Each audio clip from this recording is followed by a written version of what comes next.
Olá pessoal, boa noite, tudo bem? Eu tô aqui porque Deus colocou no meu coração de estar lendo o Novo Testamento agora nessa reta final, né? Estamos chegando ao final do ano e eu gostaria de ler o Novo Testamento. Só que às vezes a gente fica sem ânimo de ler sozinha, né? E aí eu senti no coração de ler ao vivo, de abrir lives, né? E aí eu vou ler, literalmente, vou estar lendo aqui. Porém, pode ser que eu faça algumas observações e tudo mais durante o caminho, né? E aí eu quero ver se eu consigo ler os livros na sequência tradicional, né? E aí eu vou começar por Mateus. E primeiramente eu gostaria de falar, né, para quem às vezes tem pessoas que não sabem, pessoas que são mais novas e tudo e não entendem como que é a divisão da Bíblia, né? A Bíblia é dividida em Antigo e Novo Testamento. O Novo Testamento é a partir dos Evangelhos, que a gente já sabe que os Evangelhos, muita gente já sabe, né, que os Evangelhos é a história de Jesus quando Jesus esteve aqui. E então o Novo Testamento ele é dividido nos Evangelhos, nas cartas paulinas, nas cartas gerais, no Apocalipse. Peraí, deixa eu ver se eu estou esquecendo alguma coisa. E aí a gente vai lendo sequencialmente, né? Para que um vá animando o outro, né? Então pode ser que eu vá errar alguma coisa aqui, porque vai ser bem no improviso mesmo, assim como eu não preparei para falar isso agora. Mas eu acho que eu não errei, não. Depois das cartas gerais já vem o Apocalipse mesmo. Então vamos começar a ler Mateus. Eu vou lendo, né? E quando eu entender que já é o momento de parar, eu vou parar. Vou ler capítulo a capítulo, né? Vou ler completo, por exemplo. Mateus começa com a genealogia de Jesus. E às vezes a gente pula a genealogia, né? Porém, é algo muito importante de se ler. Porque lá na genealogia a gente consegue ver coisas extremamente importantes. Por exemplo, na genealogia de Jesus a gente já vê vários personagens que a gente vai conhecendo durante o Antigo Testamento. Então a gente vê quem faz parte da história de Jesus, né? Quem faz parte da genealogia dele. E aí a gente tem vários insights, né? A gente tem muita palavra rema dentro da genealogia. Então, Mateus 1 começa com o livro da genealogia de Jesus Cristo, filho de Davi, filho de Abraão. Abraão gerou a Isaac, Isaac a Jacó, Jacó a Judá e a seus irmãos. Judá gerou de Tamar a Pérez e a Zera. Pérez gerou a Esrom a Arão. Arão gerou a Aminadab, Aminadab a Naasson, Naasson a Salmon, Salmon gerou de Raabe a Boaz. Quando a gente já chega aqui, a gente já vê algo muito interessante, né? A gente vê Raabe na genealogia de Jesus. A gente vê uma mulher que era uma prostituta, mas que foi uma prostituta que recebeu aqueles homens de Deus, né? Na casa dela e acreditou e os protegeu. E aí aquela prostituta se tornou parte da genealogia de Cristo. Então aí por isso que a gente vê o quão é importante ler também a genealogia. E gerou de Raabe a Boaz. E Boaz foi aquele resgatador de Ruth. Que Ruth também não era considerada do povo de Deus, né? Ruth era de outro povo. E ali ela também faz parte da genealogia de Cristo. Então a gente já vê que dentro da genealogia de Cristo existem pessoas que poderiam ser consideradas, né, pecadoras e tudo mais. E estão ali, né? Fazem parte. Tem várias pessoas assim, várias pessoas. E a Bíblia ela não esconde nada. Continuando. Salmon gerou de Raabe a Boaz e este de Ruth gerou Obed, Obed a Jessé. Jessé gerou o rei Davi. E o rei Davi a Salomão, de que fora mulher de Urias. Então, Salomão, né, também está na genealogia de Cristo e ele também foi gerado através de um pecado, né, aquele pecado tão famoso de Davi, com Batseba, né, que assassinou Urias e tudo mais. Então, tudo também dentro da genealogia de Cristo. Salomão gerou a Roboão, Roboão a Abias, Abias a Asa, Asa gerou a Josafá, Josafá a Jorão, Jorão a Uzias, Uzias gerou a Jotão, Jotão a Acais, Acais a Ezequias. Ezequias gerou a Manassés, Manassés a Amon, a Josias, Josias gerou a Jeconias e a seus irmãos no tempo do exílio da Babilônia. Depois do exílio da Babilônia, Jeconias gerou a Salatiel, Salatiel a Zorobabel, Zorobabel gerou a Abiúde, Abiúde a Eliaquim, Eliaquim a Azor, Azor gerou a Zadok, Sadoc a Aquim, Aquim a Eliúde, Eliúde gerou a Eleazar, Eleazar a Matã, Matã a Jacó. E Jacó gerou a José, marido de Maria.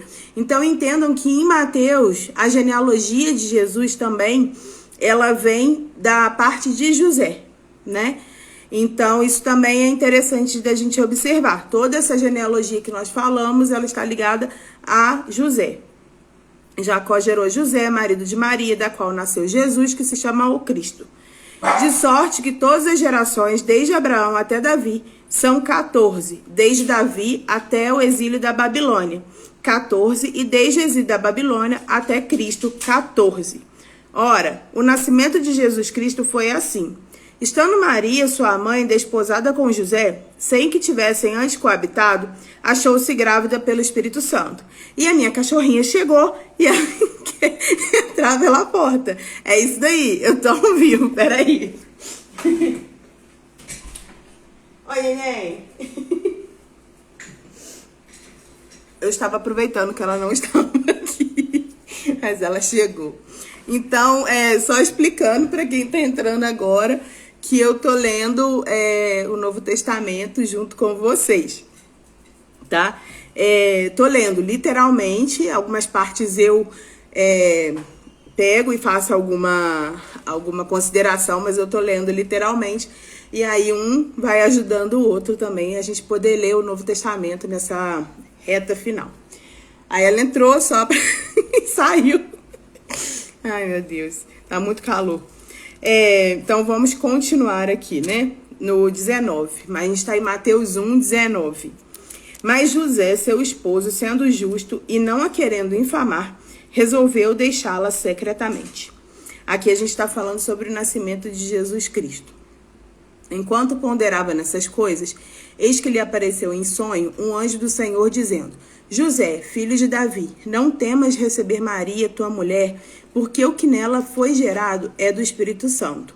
Ela dará à luz um filho, e ele lhe porás o nome de Jesus, porque ele salvará o povo dos pecados deles.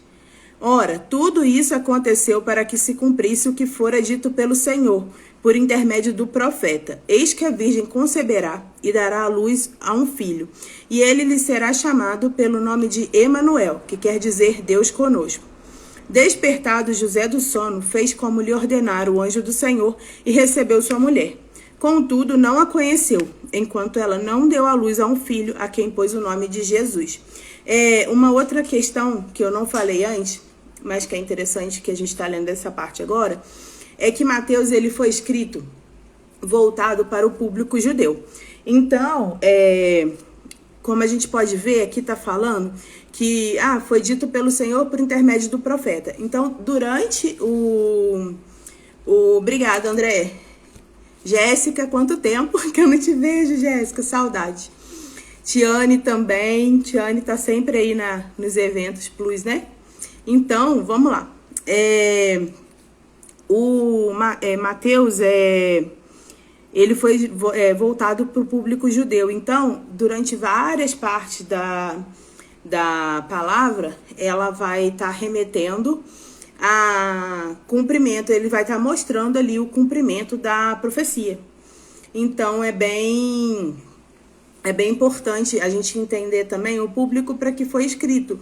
Porque quando a gente entende qual o contexto que aquilo foi escrito, a gente consegue perceber melhor, né, a motivação e entender melhor a palavra. Então, aqui ele está falando sobre o cumprimento, né, que ali foi um dos cumprimentos de profecia de Jesus. No capítulo 2 de Mateus. Tendo Jesus nascido em Belém da Judéia, em dias do rei Herodes, eis que vieram os magos do Oriente a Jerusalém e perguntavam: onde está o recém-nascido rei dos judeus? Porque vimos a sua estrela no Oriente e viemos para adorá-lo. Vou fechar a porta.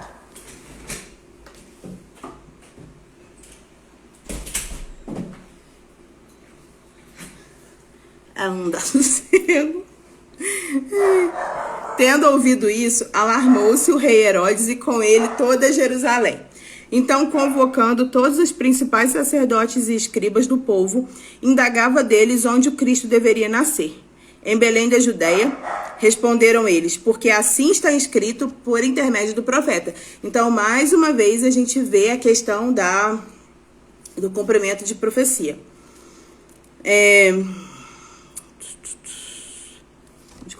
E tu, Belém, terra de Judá. Essa daí é a profecia que ele está citando.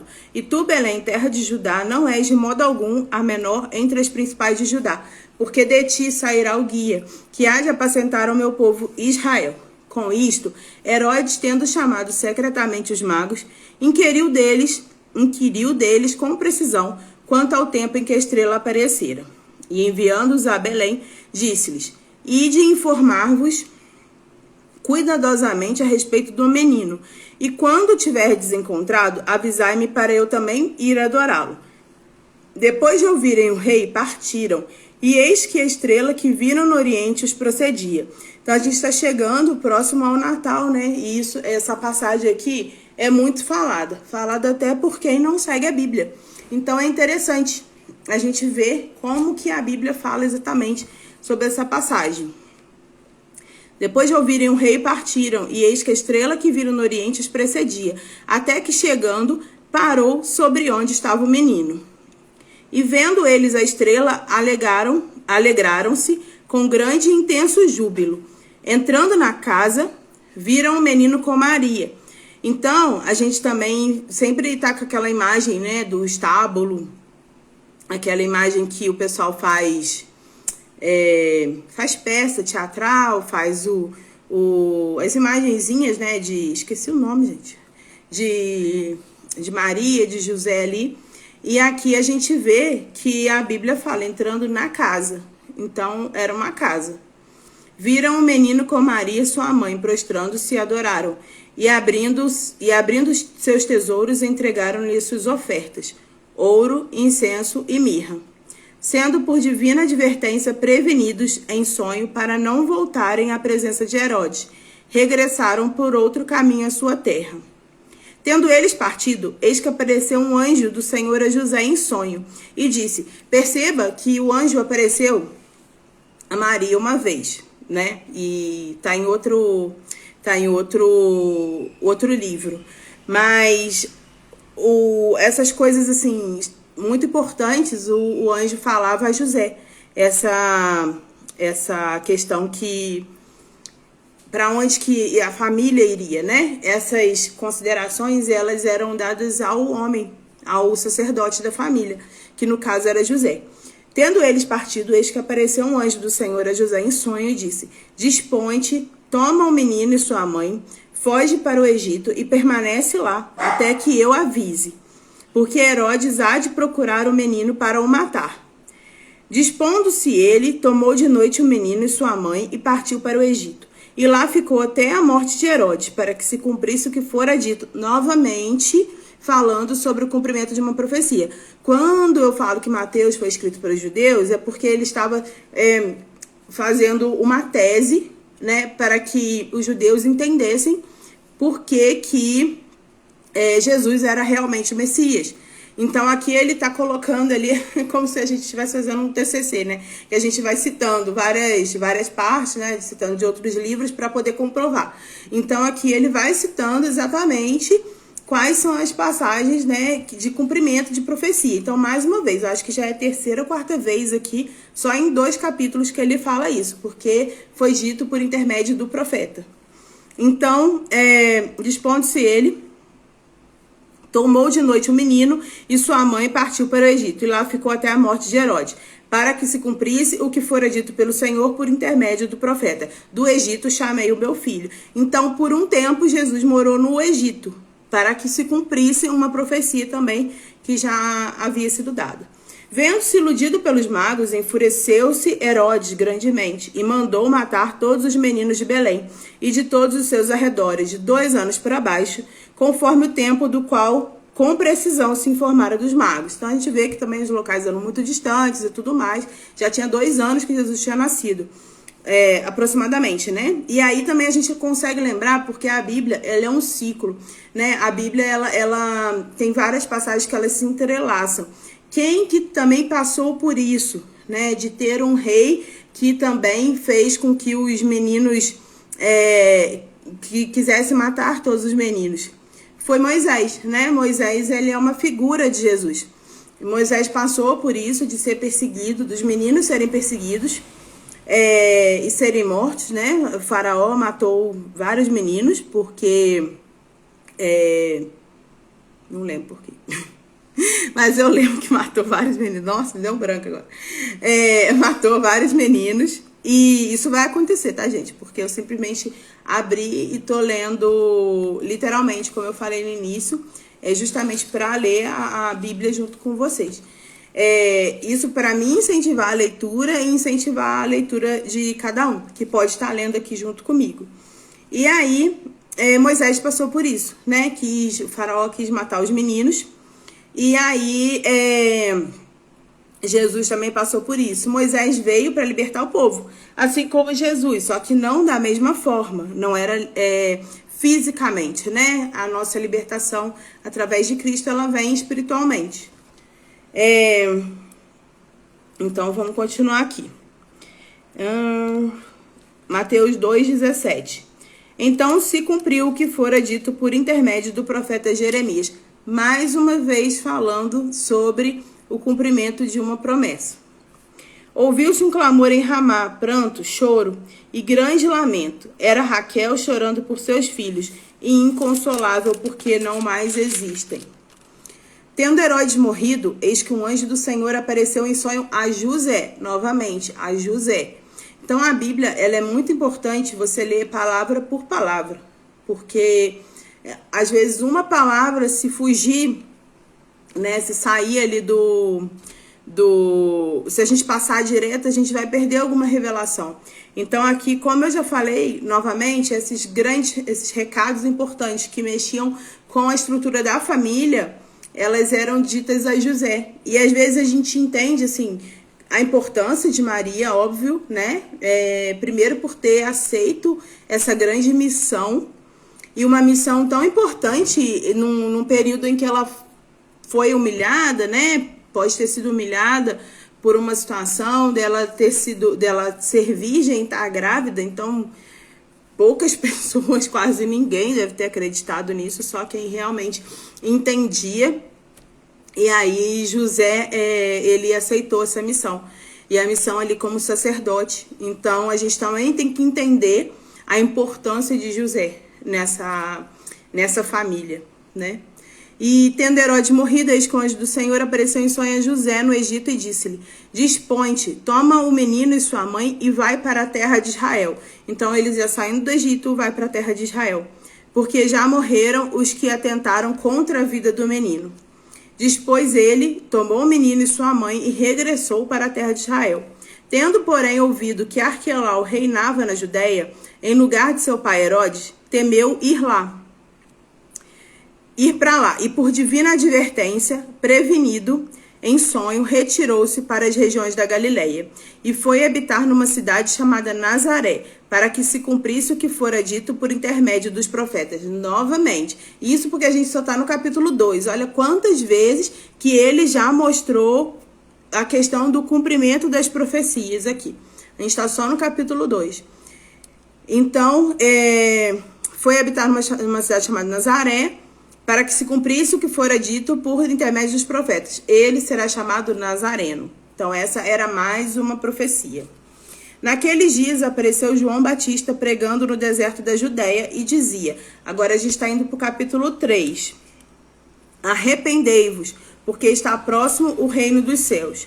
Porque este é o referido por intermédio do profeta Isaías, voz do que clama no deserto. Preparai o caminho do Senhor, endireitai as suas veredas.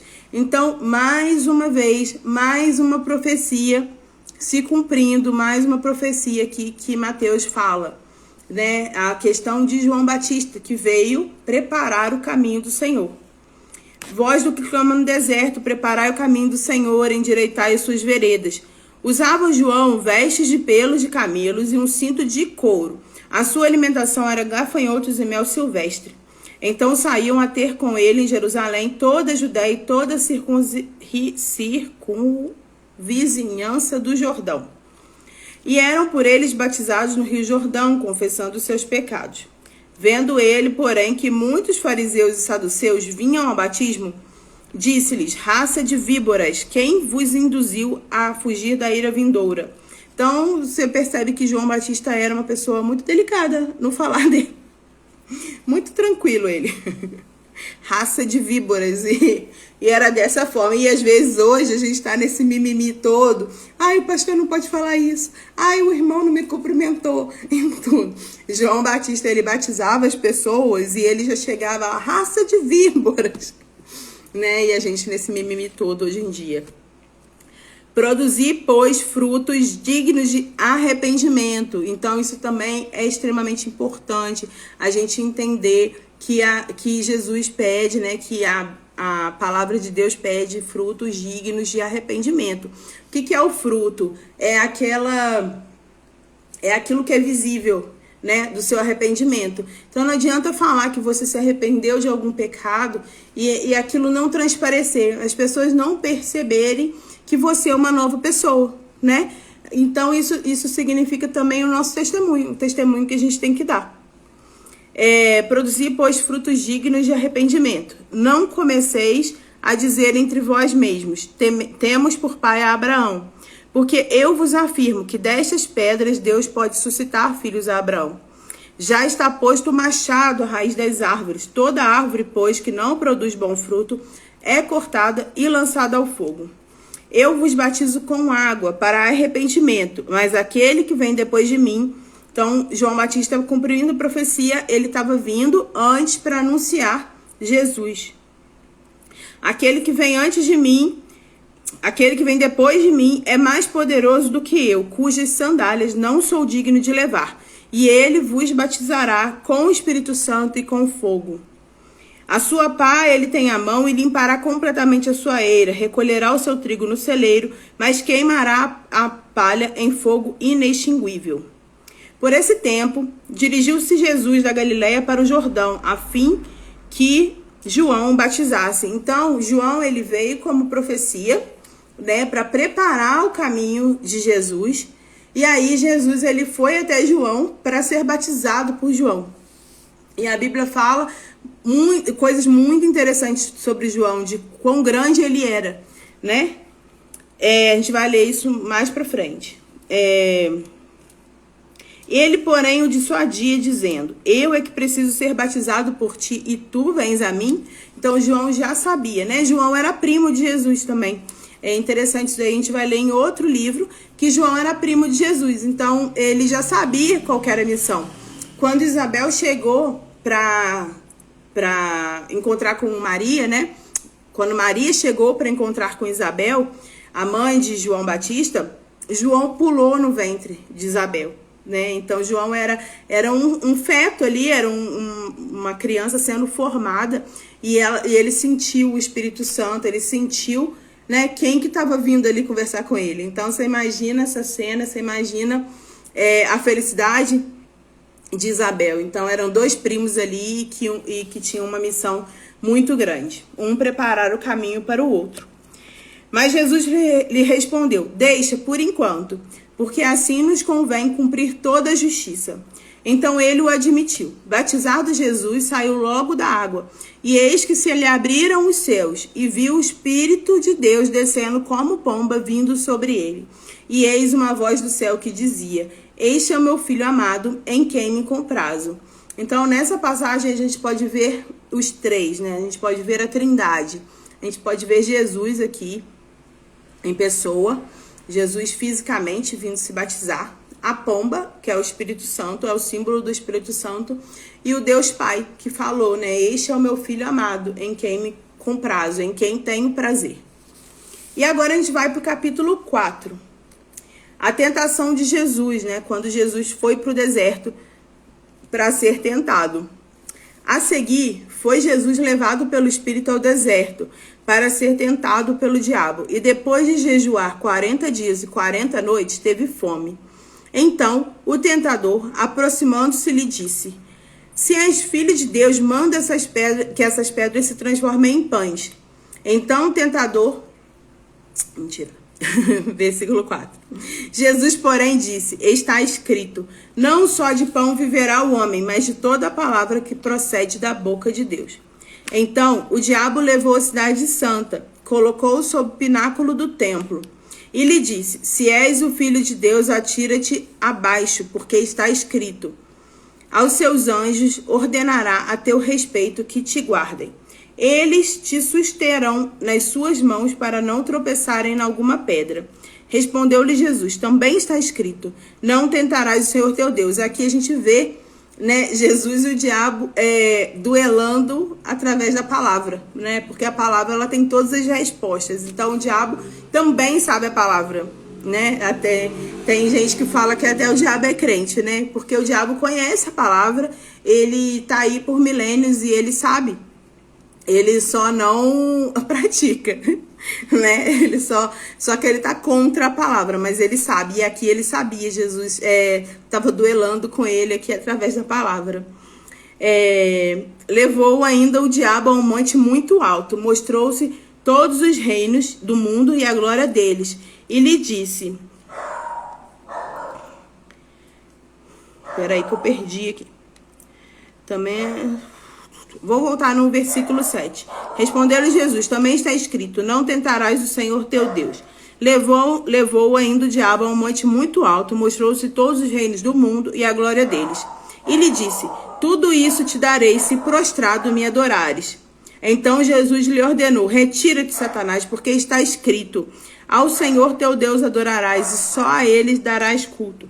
Com isso, o diabo deixou, e eis que vieram anjos e o serviram. Então aqui terminou, né, o deserto. Jesus foi levado ao deserto pelo próprio Espírito Santo antes de iniciar o ministério dele. Então a gente também pode entender, né, que Jesus nos leva ao deserto antes da gente fazer grandes coisas para ele, né? E aí a gente é tentado, e como que a gente passa por essa tentação? Ontem eu tive num culto e o pastor que pregou, ele falou algo muito interessante. Não existe aprovação sem prova, né? Então, que a aprovação sem prova, Deus não se agrada dela. Eu achei isso extremamente interessante. E é verdade, né? Até o próprio Jesus passou por tentação, passou pelo deserto, venceu. Quem somos nós para não passarmos pelo deserto? Ouvindo, porém, Jesus que João fora preso, retirou-se para a Galileia, e deixando Nazaré, foi morar em Cafarnaum, situado à beira-mar, nos confins de Zebulon e Naftali, para que se cumprisse o que fora dito por intermédio do profeta Isaías. Mais uma vez, falando sobre cumprimento de profecia, né? Porque Mateus, ele vai falando, e Jesus, ele cumpriu todas as profecias. Ele não cumpriu 80%, 90%, ele cumpriu 100% das profecias. Então, para você entrar você falar para um judeu, né, que Jesus era o Messias, era importante citar as profecias que eles liam, né? Então, aqui, Mateus, mais uma vez, vem falar sobre o cumprimento de uma profecia. Então, foi a profecia do profeta Isaías: terra de Zebulon, terra de Naftali, caminho do mar, além do Jordão, Galileia dos gentios. O povo que jazia em trevas viu grande luz, e aos que viviam na região em sombra da morte, resplandeceu a luz. Então, aqui, porque Jesus foi para esse lugar. Daí por diante, passou Jesus a pregar e a dizer: arrependei-vos, porque está próximo o reino dos céus. Então, mais uma vez, João Batista falava sobre gerar frutos dignos de arrependimento. E Jesus veio também no ministério dele falando sobre arrependimento. Então, a gente está num momento, a gente está num período em que as pessoas querem adaptar o evangelho aos seus próprios interesses. É muito fácil, né, falar de um Deus só de amor, de graça, de bondade. Porque Deus aceita tudo e todos. Sim, Deus aceita todos, sim. Mas você vem do jeito que você está, mas você não permanece do jeito que você está. Então é importante que possamos gerar frutos dignos de arrependimento. A nossa vida deve ser transformada a partir do momento que nós recebemos o Senhor Jesus como nosso Senhor e Salvador. Até porque a palavra Senhor significa que Ele vai mandar na nossa vida, que Ele vai dirigir a nossa vida a partir de agora. Então, o ministério de Jesus, às vezes as pessoas pegam e colocam Jesus como se fosse só paz e amor, né? Só porque Ele foi uma pessoa bondosa, foi um profeta, foi um filósofo, né? Falava tantas coisas bonitas, mas esquecem dessa parte. Arrependei-vos, porque está próximo o reino dos céus. O arrependimento, ele é essencial dentro do evangelho. Caminhando junto ao mar da Galileia, viu 2 irmãos, Simão, chamado Pedro, e André, que lançavam as redes ao mar porque eram pescadores. E disse-lhes: vinde após mim, e eu vos farei pescadores de homens. Então, eles deixaram imediatamente as redes e o seguiram. Passando adiante, viu outros 2 irmãos, Tiago, filho de Zebedeu, e João, seu irmão, que estavam no barco em companhia de seu pai, consertando as redes, e o chamou. Então, eles, no mesmo instante, deixando o barco de seu pai, o seguiram. Então, aqui também a gente pode ver mais uma vez, né? As pessoas deixam as coisas, a gente deixa a nossa vida para seguir a Jesus. Aqui, é claro, eles deixaram coisas físicas, né? Eles deixaram ali o trabalho deles naquele momento. Isso era possível e importante, mas a gente pode trazer para os dias de hoje. A gente deixa o nosso passado para trás. A gente deixa o que nos prende longe de Jesus. O que não nos faz andar com Jesus, a gente deixa para trás e a gente segue ao Senhor Jesus. É uma mudança de vida. É uma transformação de vida. Não adianta ficar preso no passado e querer seguir a Jesus ao mesmo tempo. Se você está preso, você não vai conseguir seguir a Jesus. Se eles não tivessem largado as redes para trás, eles não teriam passado os 3 anos seguindo ao Senhor Jesus e depois sendo os apóstolos, né? Sendo apóstolos e implantando o evangelho pelo mundo inteiro. 12 discípulos fizeram a diferença e implantaram o evangelho no mundo inteiro. Então, no versículo 23, percorria Jesus a toda a Galileia, ensinando nas sinagogas, pregando o evangelho do reino e curando toda sorte de bênçãos e enfermidades entre o povo. Aqui a gente tem um resumo do ministério de Jesus, né? Em um versículo. Por isso que eu falo que a gente tem que aprender a ler a palavra de Deus, a ler a Bíblia, palavra por palavra, né? E aí um versículo a gente consegue entender tanta coisa. Então, vou voltar nesse versículo. Percorria Jesus toda a Galileia, ensinando, pregando o evangelho e curando toda sorte de doenças e enfermidades entre o povo. Então, ele ensinava, ele pregava e ele curava. Esse é o resumo do ministério de Jesus durante 3 anos, o que ele fez percorrendo toda a Galileia. E a sua fama correu por toda a Síria, trouxeram-lhe então todos os doentes acometidos de várias enfermidades e tormentos, endemoniados, lunáticos e paralíticos, e ele os curou. E da Galileia, Decápolis, Jerusalém, Judeia e da além do Jordão, numerosas multidões o seguiam. Então, continuando aqui a nossa leitura, algumas pessoas entraram depois, eu queria só falar que eu tô lendo o Novo Testamento, e aí eu senti de abrir uma live para ler junto com vocês, né? Então, um incentivando o outro, porque talvez se eu não tivesse feito isso, eu não teria. A gente já leu 4 capítulos nessa live, então a gente já tá indo pro 5º capítulo. E aí, alguns momentos eu vou parando e fazendo algumas observações. Se alguém tiver também alguma observação para fazer, pode fazer. Vendo Jesus as multidões, subiu ao monte, e como se assentasse, aproximaram-se os seus discípulos. Então aqui a gente já tem o Sermão do Monte, o tão famoso Sermão do Monte, que muita gente traz como um Jesus bondoso, um Jesus, né, de graça, de amor, e é o que eu falei, né, sobre a questão do arrependimento, que dentro do ministério de Jesus o arrependimento é algo central, é algo essencial. Mas aqui o Sermão do Monte a gente vai ler e é algo que é muito, muito importante, porque Jesus trata sobre vários assuntos aqui no capítulo 5. E ele passou a ensiná-los dizendo: bem-aventurados os humildes de espírito, porque deles é o reino dos céus. Bem-aventurados que choram, porque serão consolados. Bem-aventurados mansos, porque herdarão a terra. Bem-aventurados que têm fome e sede de justiça, porque serão fartos. Algo importante de se falar também, porque que Jesus também ficava famoso e era tão seguido, né, por multidões e multidões e multidões, coisa que às vezes não acontecia com os sábios, né, os mestres da época. Jesus, ele falava de uma forma muito simples, Jesus falava de uma forma para o povo.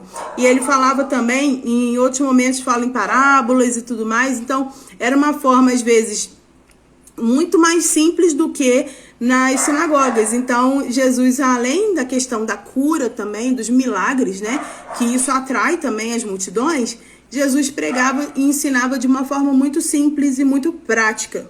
Muito prática. Se a gente olhar, os ensinamentos de Jesus são muito práticos. Bem-aventurados que têm fome e sede de justiça, porque serão fartos. Bem-aventurados misericordiosos, porque alcançarão misericórdia. Bem-aventurados limpos de coração, porque verão a Deus. Bem-aventurados pacificadores, porque serão chamados filhos de Deus. Bem-aventurados perseguidos por causa da justiça, porque deles é o reino dos céus. Bem-aventurados sois quando, por minha causa, vos injuriarem, vos perseguirem e, mentindo, disserem todo mal contra vós. Então, a gente vê muito isso. Hoje também, né, tem muitas pessoas perseguidas ali na janela 1040, né? Então, a gente tem que entender que isso já era falado, né? Jesus já falava que essas pessoas são bem-aventuradas, né? E quem morre pela causa de Cristo é muito mais digno do que eu, do que você, que estamos aqui em nosso conforto, né? Que a gente está aqui muito, muito confortáveis na nossa vida. E existem irmãos que estão morrendo, sendo torturados pela causa de Cristo. E aqui Jesus já falava que eles são bem-aventurados. Regozijai-vos e exultai, porque é grande aqui para esses irmãos que estão sendo perseguidos pela causa de Cristo. Regozijai-vos e exultai, porque é grande o vosso galardão nos céus, pois assim perseguiram os profetas que viveram antes de vós. Então aqui Jesus já mostra que eles têm um galardão muito além do que o nosso. Eu não imagino assim, que eu não devo ter 1% do galardão de alguém que morre pela causa de Cristo, né? Vós sois o sal da terra. Ora, se o sal vier a ser insípido, como lhe restaurar o sabor? Para nada presta, senão para ser lançado fora e ser pisado pelos homens. Vós sois a luz do mundo. Não se pode acender a cidade edificada sobre um monte, nem se acende uma candeia para colocá-la debaixo do alqueire, mas no velador, e alumia a todos os que se encontram na casa. Assim, brilhe também a vossa luz diante dos homens, para que vejam as vossas boas obras e glorifiquem a vosso Pai que está nos céus. Então, como eu falei, frutos dignos de arrependimento.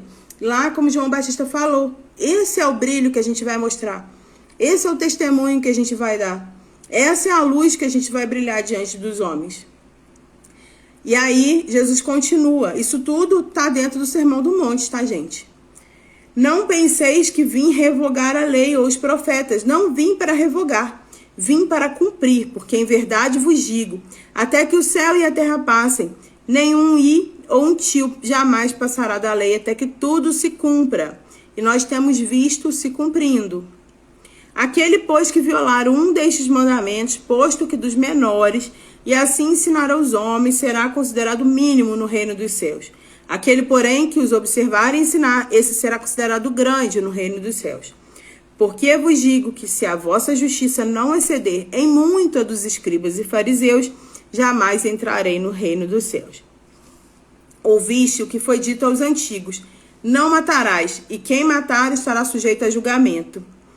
Eu, porém, vos digo que toda... Aí Jesus vem e ele complica a nossa vida, né? Porque aqui a lei falava coisas muito específicas e não óbvias, mas assim, não matarás, não roubarás, e aí Jesus vem e ele amplia isso.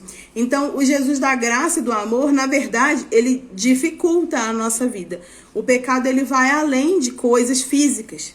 Exemplo, aqui, ouviste o que foi dito aos antigos, não matarás, e quem matar estará sujeito a julgamento. Eu, porém, vos digo que todo aquele que sem motivo se irá contra seu irmão estará sujeito a julgamento. E quem proferir um insulto a seu irmão estará sujeito a julgamento do tribunal. E quem lhe chamar tolo estará sujeito ao inferno do fogo. Então, Jesus, ele dificulta a nossa vida. Se, pois, trazeres ao altar a tua oferta, ali te lembrares que teu irmão tem alguma coisa contra ti, deixa perante o altar a tua oferta. Vai primeiro reconciliar-se com seu irmão, então volta e faz a tua oferta. Entra em acordo sem demora com o teu adversário, enquanto estás com ele no caminho, para que o adversário não lhe entregue o juiz é oficial de justiça e seja recolhido à prisão. Em verdade te digo que não sairás dali enquanto não pagares o último centavo. Ouviste o que foi dito, não adulterarás. Como eu falei, a lei era coisas muito específicas e físicas. E aí, Jesus vem e amplia. Ouviste o que foi dito, não adulterarás. Eu, porém, vos digo, qualquer que olhar para uma mulher com intenção impura no coração, já adulterou contra ela. Já adulterou com ela. Se o teu olho direito te faz tropeçar, arranca-o e lança de ti. Pois te convém que se perca em um dos teus membros e não seja o teu corpo todo lançado no inferno. E se a tua mão direita te faz tropeçar, corta e lança de ti, pois te convém que se perca um dos seus membros e não vá o teu corpo direto para o inferno. Também foi dito, aquele que repudiar a sua mulher, dê-lhe carta de divórcio. Eu, porém, vos digo, qualquer que repudiar a sua mulher, exceto em caso de relações sexuais ilícitas, a expõe a tornar-se adúltera, e aquele que casar com a repudiada comete adultério. Também ouvistes que foi dito aos antigos, não jurarás falso, mas cumprirás rigorosamente para com o Senhor os teus juramentos. Eu, porém, vos digo, de modo algum jureis, nem pelo céu, por ser o trono de Deus, nem pela terra, por ser o estrado dos seus pés, nem por Jerusalém, por ser a cidade do grande rei. Nem jures pela tua cabeça, porque não podes tornar no cabelo branco ou preto. Seja, porém, a tua palavra, sim, sim, não, não. O que disso passar vem do maligno.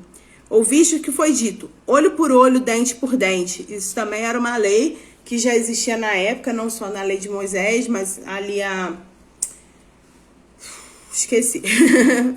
Esqueci o nome do cara que fez as leis que falavam sobre isso. Se alguém lembrar, pode comentar aí. Então, existia essa lei, olho por olho, dente por dente. Eu, porém, vos digo, não resistais ao perverso, mas a qualquer que te ferir na face direita, volta-lhe também a outra. Aqui Jesus dificulta muito a nossa vida, né? Então, ao invés de brigar de volta, a gente tem que oferecer outra face.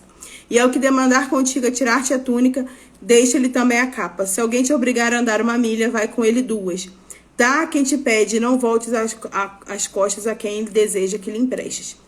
Ouvistes o que foi dito, amarás o teu próximo e odiarás o seu inimigo. Eu, porém, vos digo, amai os vossos inimigos e orai pelos que vos perseguem, para que vos torneis filhos do vosso Pai Celeste, porque ele faz nascer o seu sol sobre maus e bons, e vir chuva sobre justos e impuros. Porque se amardes o que vos amam, que recompensa tens? Então, como eu falei novamente, Jesus dificultando a nossa vida, né? Não só a gente tem que amar o nosso próximo, como a gente tem que amar o nosso inimigo e ainda orar por ele, né? Porque Deus vem e ele derrama, né, o sol sobre todo mundo, sobre justos e injustos, sobre maus e bons. Então, quem somos nós para não amar os nossos inimigos? Porque se amardes o que vos amam, que recompensa tendes? Não fazem os publicanos também o mesmo? E se saudardes somente os irmãos, que fazeis demais? Não fazem os gentios também o mesmo? Portanto, sede vós perfeitos, como perfeito é o vosso Pai Celeste. E quão difícil é ser perfeito, né? Então, eu vou encerrar por aqui. Nós lemos 5 capítulos hoje de Mateus, que são capítulos longos e importantes. E aí é isso. Eu queria fazer essa live, pretendo fazer várias para a gente poder ir lendo o Novo Testamento juntos. E espero que eu possa ter a companhia de vocês. Muito obrigada!